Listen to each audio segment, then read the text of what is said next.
नमस्कार मित्रांनो, मनी मॅनेजर्सच्या निफ्टी ॲनालिसिसमध्ये आपले स्वागत आहे। फ्रायडेला Nifty slightly gap down open झाली 25406ला आणि 25379चा लो घेऊन फर्स्ट हाफमध्येच 25363चा हाय दिला।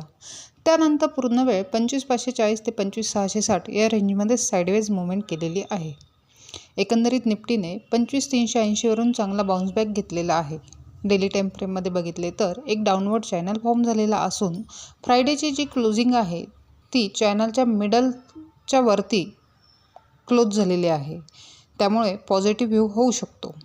आता उद्यासाठी बघितले तर 5 मिनिट टाइम फ्रेममध्ये 25680 आणि 25520 या दोन महत्त्वाच्या लेवल्स आहेत। जर निफ्टीने 25680च्या वरती सस्टेन केले तर 25900 हिट होऊ शकते। तसेच निफ्टीने जर 25520 खाली ब्रेक केले तर पुन्हा 25360 जाऊ शकते। ओव्हरऑल निफ्टीने पॉझिटिव्ह मूव दिलेली असल्याने आपला व्ह्यू बाय ऑन डिप्स असणार आहे। तसेच ट्रेड डील साइन होणार असल्याने मार्केट बिग गॅप अप होण्याची शक्यता सुद्धा आहे, त्यामुळे ट्रेड करताना हा प्राइस ॲक्शननुसार आणि काळजीपूर्वक करावा।